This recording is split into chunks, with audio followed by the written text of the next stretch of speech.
कान्हा मैया देख लेंगी तो जरा सा स्वाद तो लेना ही चाहिए। शरारती फिर से मक्खन चुराया। पूर्णराम मैया, मैंने तो बस गाय के लिए स्वाद चखा था। ये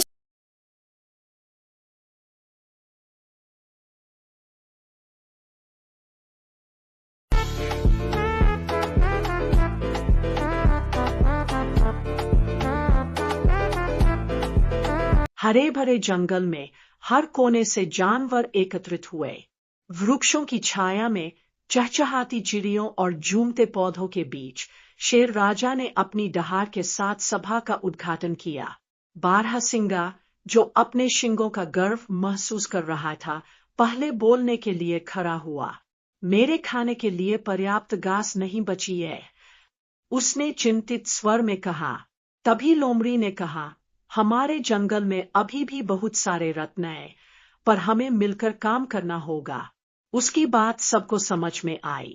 अगले ही क्षण हाथी ने प्रस्ताव दिया, हम सबको मिलकर एक दूसरे की मदद करनी होगी और समस्याओं का समाधान खोजना होगा। जानवरों ने एकजुटता से तय किया कि वे सभी अपनी समस्याओं का हल करने के लिए मिलजुल कर प्रयास करेंगे।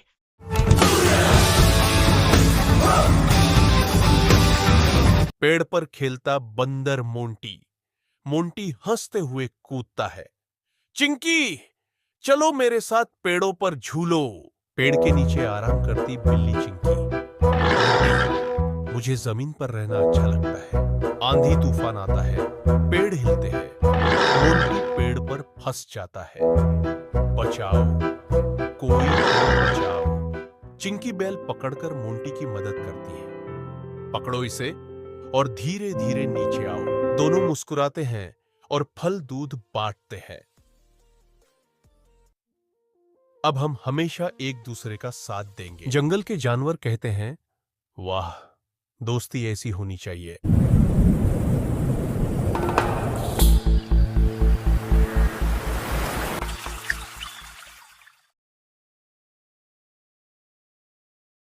Once upon a time, in a dense forest, there lived a cunning fox.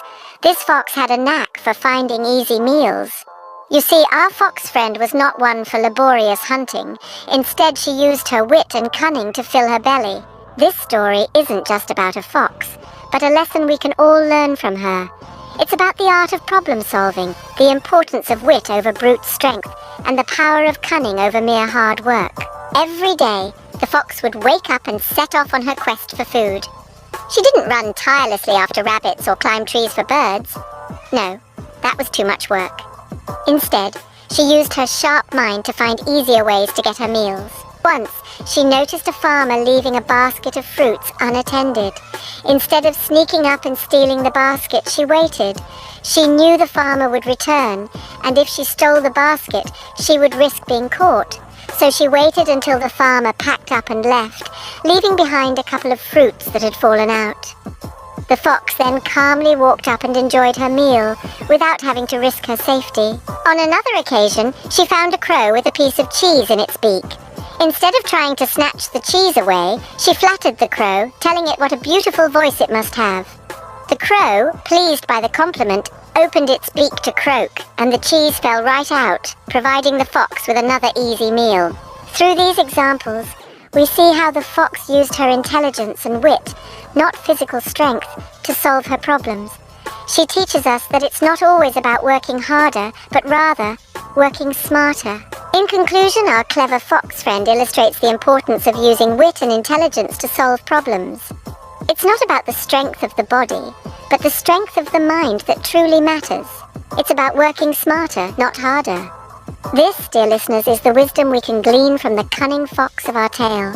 Remember, it's not always the strongest who survive, but the most adaptable and clever. एक घने जंगल में एक चालाक लोमड़ी रहती थी। एक दिन वह भूखी भूखी इधर-उधर भोजन की तलाश में घूम रही थी। वाह, कितने रसीले अंगूर हैं। आज तो मजा आ जाएगा। लोमड़ी ने पूरी ताकत से छलांग लगाई, मगर अंगूर उसके पंजों से दूर ही रहे। उसने कई बार कोशिश की, पर हर बार अंगूर उसकी पहुंच से बाहर ही रहे। ये अंगूर तो खट्टे ही होंगे, मैं इन्हें क्यों खाऊं? सीख यह है कि असफलता पर बहाना बनाने के बजाय मेहनत और धैर्य से कोशिश करनी चाहिए। Voila, magic, voila, magic, voila.